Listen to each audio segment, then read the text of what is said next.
Hello, hello, hello. Welcome to Radio Free Wall Street. And we have another great show. Listen, the whole thing changed. Stop the presses, change the reels, put on the racing tires. We're going down a different road. Now, we were going to talk about Cohen. And Cohen's a scumbag attorney for the scumbag president, insult intended, that was trading on his connections with the President of the United States and raising millions of dollars. And I listened to the corporations, the donations, and how coordinated with meetings in the White House. And, it's a whole payola, typical political corruption scheme, but it's very easy to follow.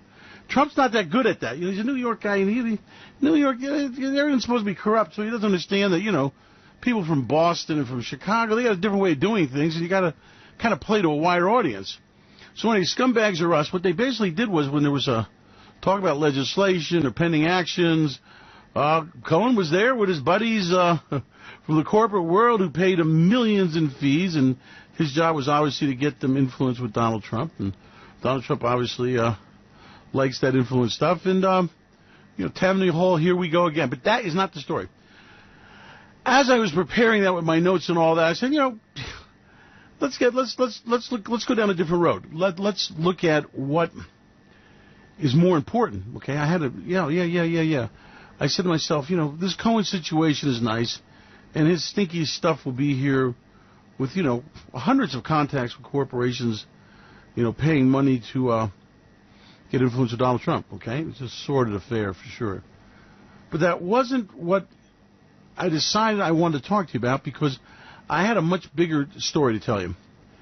And that is this Korean situation. When I analyze what I want to talk to you about, it's always with the mission of, let's make some do-re-mi. How do we turn this stuff into payola? And that's always been the overriding concern. It's all nice to talk about these things because more of an esoteric discussion, that belongs in academia, and that's not the world we're in. So we're in the world of, how does this affect my money? How does it affect the economy? How does it affect my retirement, my real estate, my savings? And I realized I had a much bigger and more important story to tell you, and that is the trade sanctions against Iran and the implications of that for mankind. Yeah, really, a lot bigger than Cohen, the sleazy attorney, scumbag, bagman attorney, being a bagman for Mr. Sleaze, the president, okay? That'll all come out whether it's a deep state conspiracy or not. We don't give a shit, okay? But here's my story. My story is one of the aftermath of Donald Trump deciding that, oh my God, Iran has to be stopped now. For 20 years they've been building nukes and rockets, and Donald Trump has decided that was the worst deal ever, and he decided to step in it. And I think he stepped into a pile of shit. That's what I think he stepped into, but he stepped into it. Now, let me back up. Today we had a 30-year bond sale. I've been watching these things since I was a kid, calculating yields and cutting coupons, and I can tell you that this was the most 30-year bonds ever issued, a damn good auction, taking rates, above the 3% mark, and which they already been at the secondary market. And I thought that was very interesting in lieu of, you want to watch bond activity after an event, okay? And the event is obviously Donald Trump threatening to put sanctions on Iran. Now, I say threatening to put sanctions on Iran because the sanctions take place over a 30, 60, 90, and 180-day time frame. And I want to mention that especially is true in oil. Oil companies will have that time frame to make a decision. Boeing announced today that it had not allocated a production that meant that this would cost them money. Airbus, I'm sure, is going, yeah, baby, we're in France. That's okay. Put those sanctions on Boeing, Mr. Donald Trump. Thank you. So now what's happening is everyone's considering their position. Obviously, number one is, how do I get around U.S. sanctions? How do they affect our business model? I'm talking from an international perspective. And then domestic companies will obviously have to try to figure out how they're going to get around this. Now, one of the most interesting things about this is that this was an oil event or not an oil event. Oil traded up 17 cents today, and at $71.44 a barrel. It's not like we've taken a walk into space or we've been somewhere we haven't been before. There's a bid under the market, and I think the market is pricing in that sanctions will take Iranian oil off the market. Now, being the simple guy I am, I don't have all that algorithm, economic metrics, crapola that, should we say, our competitors do, so we have to really figure it out, right? We don't have places to hide losses like they do. It's like, oh, there's an teacher retirement fund. Well, here's some trades. Never did like my math teacher, you know. So that was the ugliness. But we don't have that luxury. So our analysis is that we want to look back at what happened last time during sanctions. The reality is that all that oil came to market. It was difficult, but they did it. But now we've got sanctions in a red-hot oil market. We have got sanctions that the rest of the world doesn't want to go along with, and now our job is to analyze what the effect of this is, okay? Now, there's two, maybe three standpoints. One is that we have to look at this on the standpoint of what does sanctions against Iran mean economically. What does it mean for Iran? What does it mean for Europe? What does it mean for the USA? That's one. Two, we want to look at politically. What alliances are formed? What alliances are broken? Where does this go as far as arranging the political landscape? Now, the political landscape, when we're dealing with theocracies, or worse, the religious is a part of the aspect. And when we analyze this, we have to look at what the Shiite are doing. That's the Iranians and the Sunnis, and they've had a family feud going on there 1,000 years, okay? And I mean, I just wish they'd just take it home and leave it out of take it off the streets, guys. But anyway, that's not going to happen. Now, the third thing is, what does this do with military alignment, okay? And when you come in that's when you start analyzing Israel's position in this thing. So let's start looking at this from a standpoint of what is going to happen. What the hell does this really mean? Well, stock market was up 196 points today, but it's been wanting to get a rally back going. And they've trashed the market to the downside enough that we need that to go ahead and refresh our positions and play it again. The bid has come back into the market, which means the buyers are buying, but very small volume. And today saw, understandably, everybody up except for Boeing on the Dow, Nike, and Visa. I'm sorry, Walmart. So basically what's happened is, and by the way, the oil companies did best. So the market is saying, hey, Boeing is not going to sell any airplanes to Iran, and all I can say is, duh. Did they really think they were going to? That's one. The second thing is that from an oil market standpoint, they're assuming that this will drive oil prices higher. They always do. Our analysis is that the market is well supplied and oversupplied. That if Iranian oil was taken out of the market, it still really is not a price situation. It's certainly not a crisis. And that U.S. vastly increasing production, pushing America to the largest exporter of oil in the world very soon, means that the whole oil equation has changed. But the market doesn't like to look at that. Remember, you got the Saudis that really, really want $80 barrel oil. That's basis, by the way, Brent. They really, really, really, really want to get rid of the oil company and sell it to the American suckers and funds and cram it up everybody's little old ladies' retirement accounts. And people worked hard all their life going, sucker. That's the next function of this thing. Now, when we look at the oil market,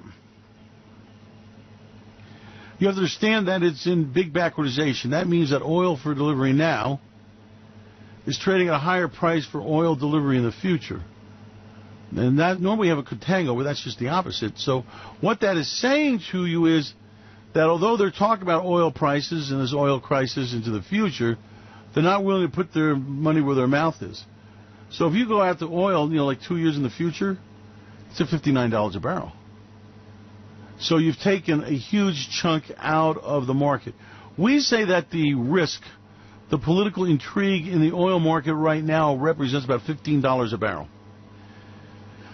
We also think that the market has got it way wrong on its assessment of oil and what the impact is and the impact of sanctions. Now, the problem with these damn sanctions is that you got a lot of silly people involved here.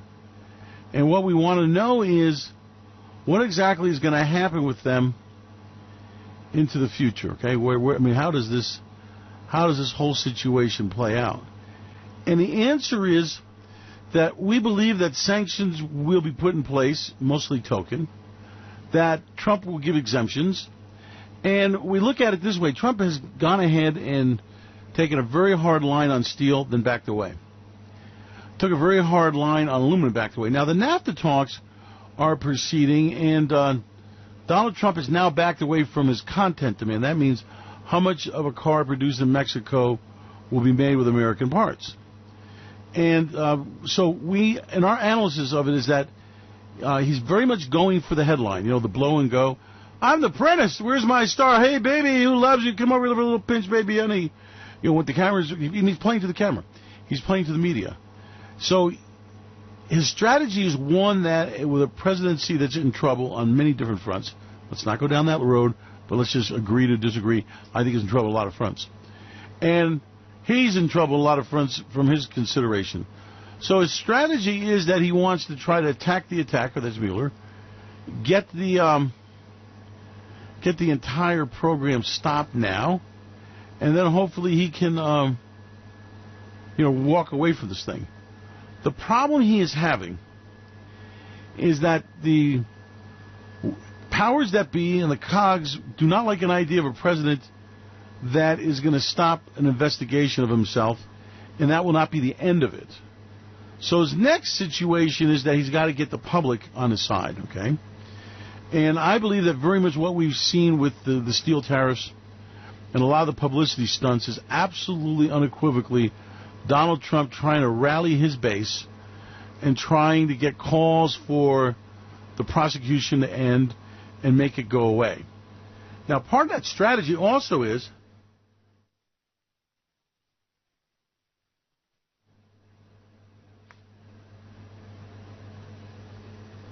to go ahead and see to it that the Democrats do not win the midterms, okay?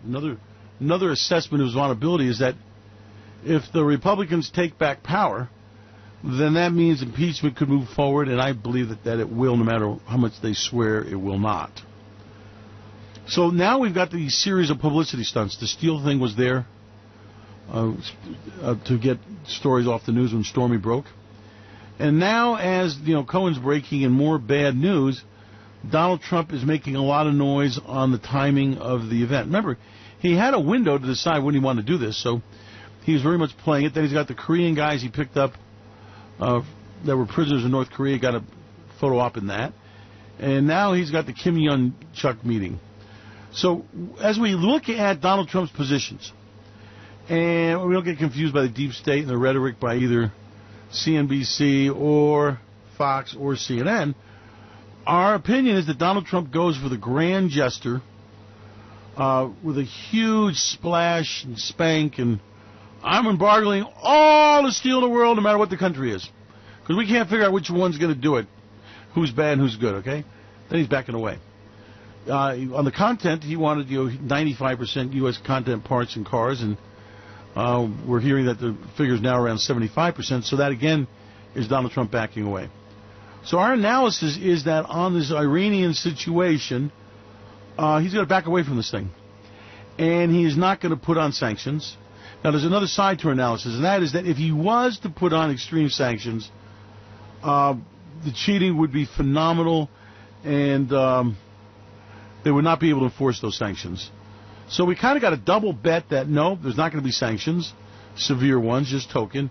And if there were, the cheating would absolutely guarantee oil's coming to market, game, set, and match. Now, that takes care of the economic consideration of it. Now, let's look at the political side of it, and that goes into the complexities of the Middle East, right? You've basically got a lot of mischief that Iran has been the last couple of years when Obama Muhammad pulled out.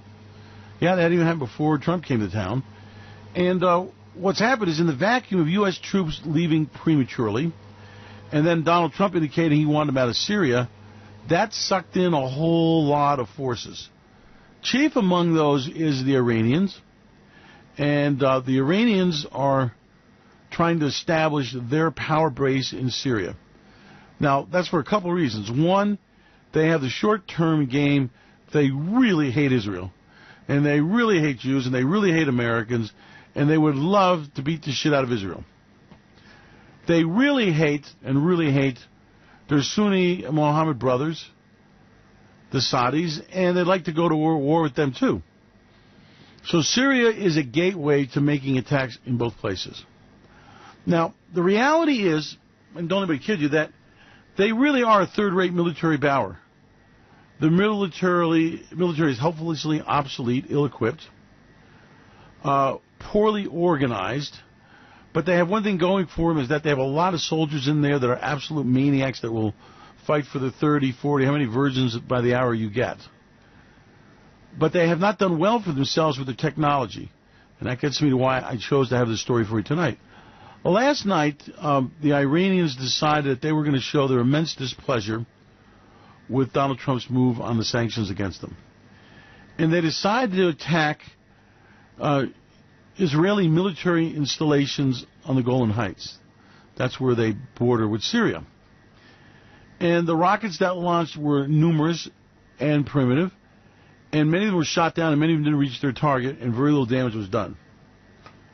Now, as expected, Israel said, bullshit, and they kicked the shit out of the Iranian bases in Syria. Okay, they took out anti-aircraft missile bases, they took out launch facilities.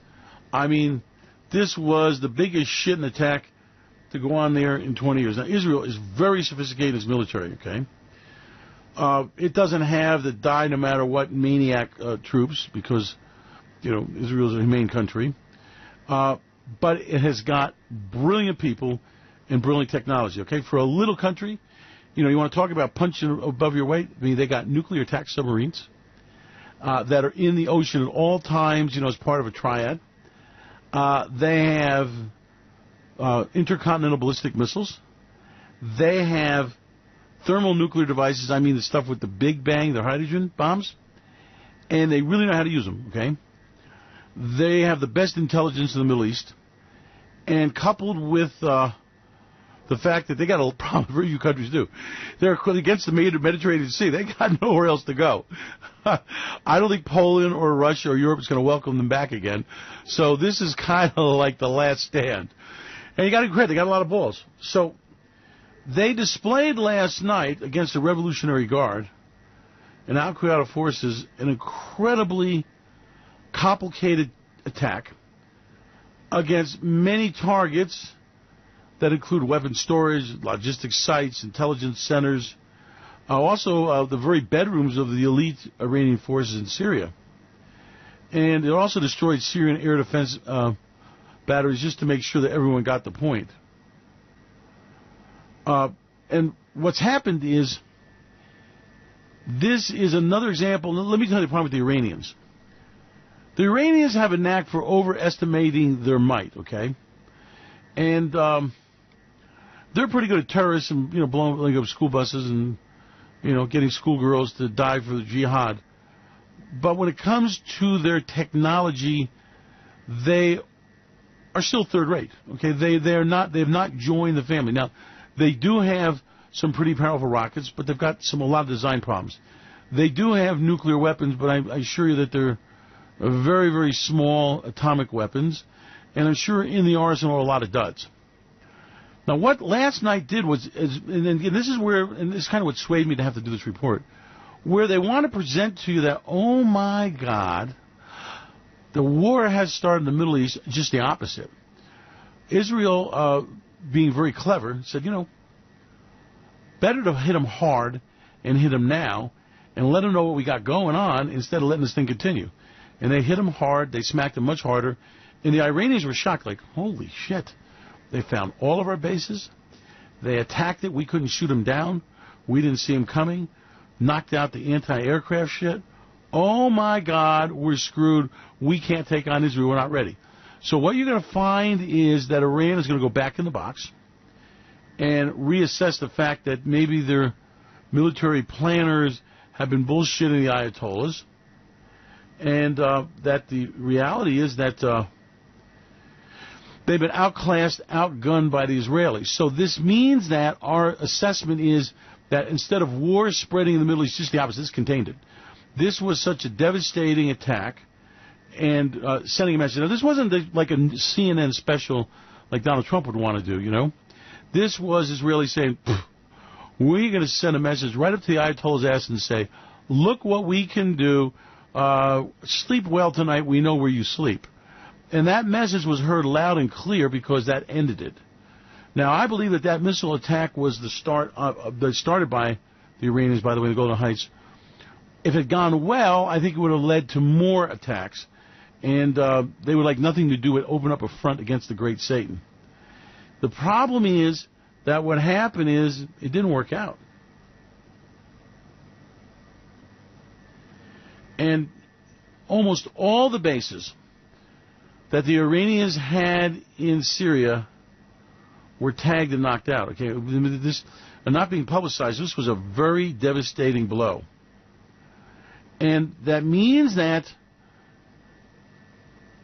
Iran, as I know them, will back down. So, as an incredible comedy of errors occur, you know, the thing about warfare and negotiations is it's always the surprise, the unknown. You know, anybody that's dealt in high-level negotiations will tell you, you just don't know how this shit and thing's going to go. You don't know what's going to crawl out, and you don't know what the deal is until you got the deal. Something that would behoove Donald Trump to learn. I think they're getting ready to teach him that, by the way. So what happened was last night, Israel gave them a nice little ass-kicking, and the Iranian dog's going to go back into his hole for a while and scratch his ass and figure out what went wrong. Now, in that lull, that means that the odds of some kind of compromise becomes much greater. The odds of sanctions being across the board and affecting the oil price became less. It's amazing, yeah. See, Iran now has got to go back and reassess the position and say, oh, shit, our military is not as far along as we thought we are. We really need money. We really have a lot of unrest among our populations. So the best thing to do is find some kind of way to get the monkey off the back and negotiate a deal. Now, I want to point out to you that it didn't have to do it this way. They would have come to that conclusion anyway, and negotiation would have been definitely the way to approach this. But Donald Trump decided that he wanted his Lehman moment. He wanted his PR stunt. So remember, when you're analyzing this, and you guys are pretty smart people, analyze it from the standpoint that, Donald Trump is not really interested in this deal. You know, he's not really interested in the wall. He's not really interested in any of this shit, negotiations on trade. He's interested in the headline. See, when you look into a negotiation, you look at the obvious benefit, and then you look at the real motive and the real benefit. The real motive for Donald Trump in negotiating with Kim Jong-nunchucks is in slapping those steel tariffs that weren't steel tariffs that were steel tariffs, in starting this Iranian shit, and now, you know, going to kiss Kim Jong-nunchuck's ass is strictly the headline. Strictly, see, I'm a great president.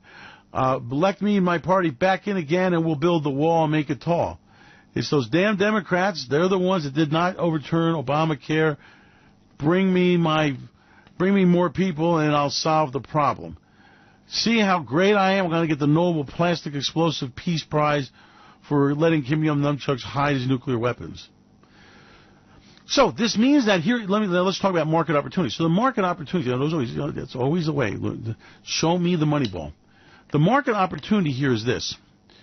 We've got a U.S. stock market that is very fragile, entering a bear market. We got a U.S. economy entering a recession. We got interest rates that are going sky high. We got a Latin American debt crisis, as we pointed out to you, and spreading, I might add. And higher rates in the United States. A very more valuable dollar is the death knell for them. Now let's add to that knowledge the situation that you've got the two crazies, Kim Jong-nunchucks, and the Ayatollah nutcase Khomeinis of Iran. When you analyze it and realize what's going on, Donald Trump's not interested in that. This is about the headline. This is about the spin. It's all about the election. Now, when you understand that, then you realize that he'll find some way to declare himself victorious with Kim Jong-nunchucks. Kim Jong-nunchucks is smart to say, yeah, let me give you this basket of his ear, Here's the nuke parts and the pieces. Let me just deliver it to you in these little plastic boxes. Oh, yeah, here's our rocket. Why don't you get that bulldozer and run it over and smash it on CNN News? CNN breaking news.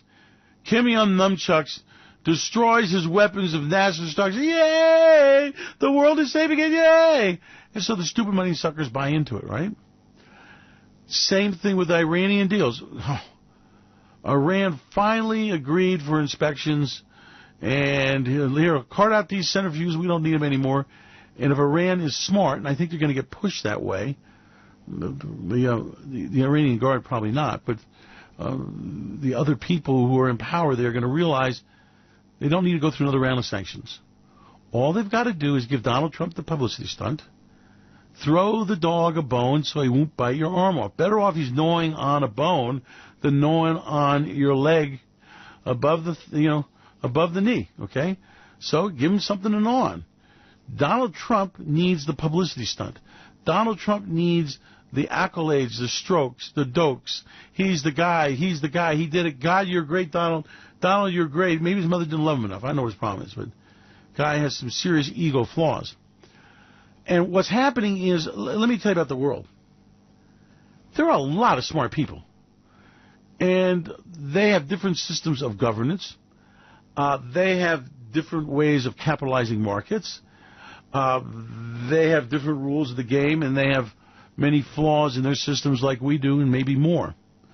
But one thing they are very good at is sitting back and analyzing what they have to deal with, okay? And what they're saying here is, okay, we got this crazy freaking president. Maybe he's going to be around, maybe he's not. He doesn't follow through on any of the things. Analysis shows that once he gets the headline, he kind of fades to black very quickly and makes a little noise about it, but there's no wall, and no Obamacare, and no sanctions on steel and aluminum, and he's going to basically give up on NAFTA and agree to much reduced content rules. Then that all blows away and goes away. So what's the secret? Well, you outlast him, and you give him the shot. You give him the zoom shot. You give him the focus. You show the good side of his face. You make him the hero, the big dick. He's the guy. Oh, goddamn, Donald, you are so great. You have done a great job. We would have never, ever given up the nukes, but you talked us into it because you're the greatest negotiator ever. And you give this guy this bullshit. You know he can't verify your nukes. He can't verify your steel and aluminum. He can't even get a goddamn wall built. Okay? Never mind, he couldn't pass Obamacare. They got a majority. So the world leaders and negotiators are learning that the way you deal with Donald Trump is give the dog a bone.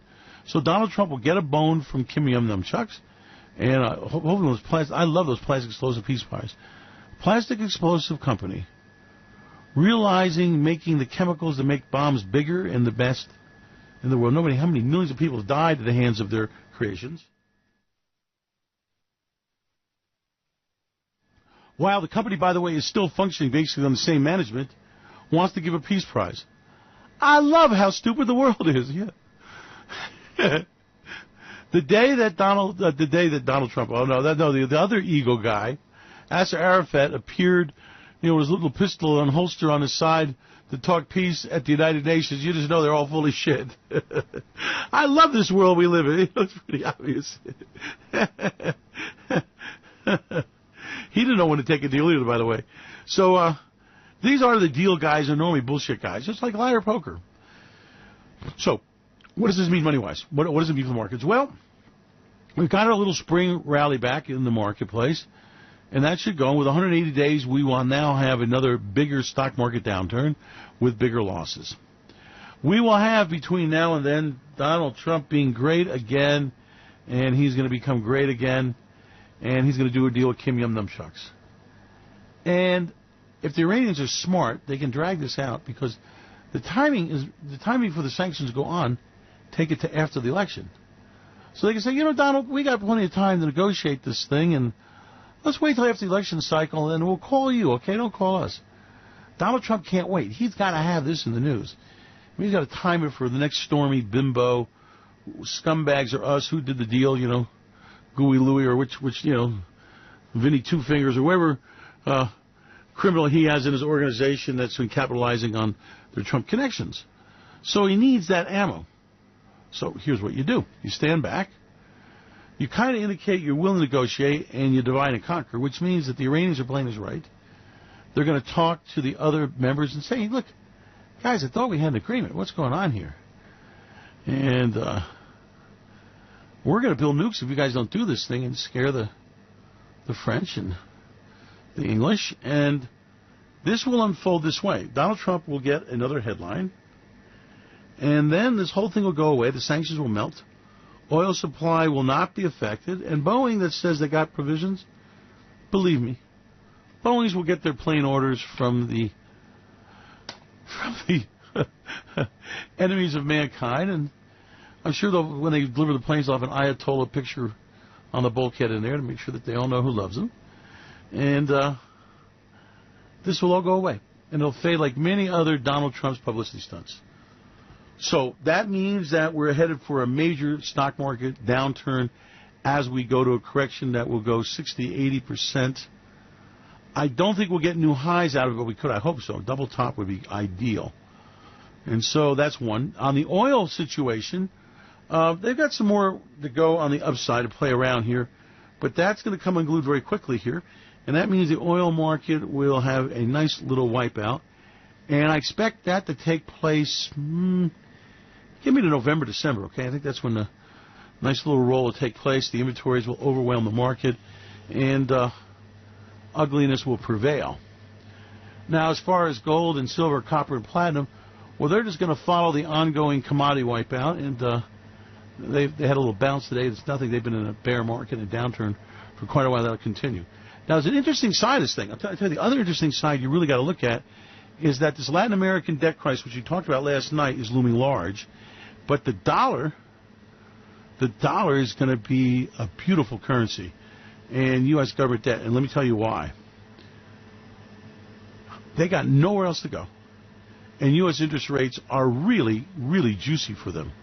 So the higher U.S. interest rates mean, oh my God, we can buy U.S. debt, do a carry trade, get hellacious no-risk returns in the most fundable debt instrument in the world. But we got a problem. We got to buy dollars to do it, and that's what they're going to be doing. So the dollar is putting its low. It's going to start pounding the pound, and it's going to execute the euro, and the dollar is going to soar ever higher. What a great situation that is. Oh, my God. So nice when you see that. And the markets will eventually turn around and roll over again. Remember, earnings season's over, so there's no real driver of the market. If it behooves Donald Trump to get those guys to cook the book on the next GDP report, they should do that. So the analysis is that Israel gave them a nice little ass whipping. They're going back home and going to reassess, and I'm sure some generals will be retired because they were talking big shit there, okay? And they got their asses creamed, you know. Yep. You know, like, yep. It's going to be really difficult. In fact, I'm sure a few of those Iranians that survived are going to have access to go back there. These guys have been truly humiliated. That drives them to Plan B, and Plan B is you better make a deal here and get out. So now it's a waiting game. How anxious is Donald Trump for his publicity? And the Iranians can convince him to... By the way, the Iranians are really fantastic negotiators. Curry and, you know, that ugly lady, what was her name? Oh, yeah, that has-been. What was it? Oh, Hillary Dillery Doc. Yeah, Hillary. Were completely outclassed, completely and totally. And Obama, Bahama, well, he was his religious brothers. I mean, you know, it's all in the family with him. So we are in the next round of this thing. Clearly, I want you to understand that this will not spill over to oil embargoes, although they'll talk this shit. There will not be significant sanctions. You'll get the preliminary ones. They will negotiate away, and Iran will come to the table, and the Europeans will get him there, and Donald Trump will have some face-saving thing after he gets the headline. I love this shit. And Israel, you got to do an Ultimate Survivor series on those guys. Shit. They better not get cocky, though. I mean, Israel's got one problem. They are pretty bad asses, but with a lot of losers around them that aren't that good. You know, if they ever have to engage somebody serious, it's going to be a whole other matter.